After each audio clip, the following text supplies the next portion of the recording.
লোকসভা নির্বাচনের আগে বিরোধী শিবিরে ভাঙন ধরালো শাসক দল। শনিবার বিজেপি ছেড়ে তৃণমূল কংগ্রেসে যোগদান করলেন সুতির বংশবাটি এলাকার 2 শতাধিক পরিবার। জঙ্গিপুরের জনতার দরবারে নবাগতদের হাতে তৃণমূলের পতাকা তুলে দিয়ে দলের স্বাগত জানান জঙ্গিপুর সাংগঠনিক জেলা তৃণমূল কংগ্রেস চেয়ারম্যান তথা বিধায়ক জাকির হোসেন। এ সময় স্থানীয় তৃণমূল নেতাকর্মীরা উপস্থিত ছিলেন। জঙ্গিপুর থেকে তরিকুল শেখের রিপোর্ট, জঙ্গিপুর টিভি। আমাদের বংশবাটি অঞ্চলে যে পঞ্চায়েত সমিতি দাঁড়িয়েছিলেন, উনি মাননীয় মুখ্যমন্ত্রীর উন্নয়ন দেখে এবং আমার সেবা দেখে উনি অনুপ্রেরিত হয়ে বংশবাটির 200 পরিবার নিয়ে সে আমাদের তৃণমূল কংগ্রেসের ঝান্ডা ধরেছে।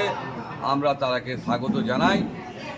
আমরা মাননীয় মুখ্যমন্ত্রীর নেতৃত্ব যে বাংলাকে চালাচ্ছে, বাংলার লক্ষ্মী ভাণ্ডার দিয়েছে, স্বাস্থ্যসাথী দিয়েছে এবং মাননীয় মুখ্যমন্ত্রী এলাকার যে উন্নয়ন করেছে, রাস্তাঘাট কিছু বাদ নেই, সেই দেখে অনুপ্রেরণী হয়ে আমাদের কী নাম বলে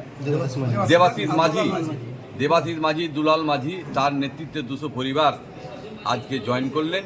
তারাকে আমরা দলে স্বাগত জানাই এবং আগামী দিনে তৃণমূল ছাড়া কোনো দল থাকবে না, মাননীয় মুখ্যমন্ত্রীর দল ছাড়া।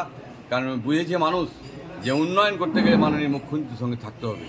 তাই সেই আমাদের দেবাশিস মাঝি জয়েন করেছে এবং আমাদের নেতৃত্ব সকলেই বিজেপির জয়েন করেছে। তারাকে আমরা দলে স্বাগত জানাচ্ছি। আগামী দিনে ভোট প্রচুর পাবো আমরা, মাননীয় মুখ্যমন্ত্রীর হাতে উপহার তুলে দিতে। তারা কি প্রত্যেকে বিজেপি করতো? প্রত্যেকে বিজেপি করতো। এই বিজেপির এতে কন্টেস্ট করেছিল, উনি 400 ভোটে হেরেছিল আমাদের প্রার্থীর কাছে, কিন্তু উনি তার প্রভাব ভালো আছে গোটা অঞ্চল জুড়ে। আমরা অঞ্চল জুড়ে তাকে কাজ করাবো। কারণ হলো আমরা চাই মানুষের কাজ করো। একজন নেতা মানে কি? জনসেবক। জনসেবার যে কাজ তারা কিছুই বিজেপি থেকে করতে পারছে না।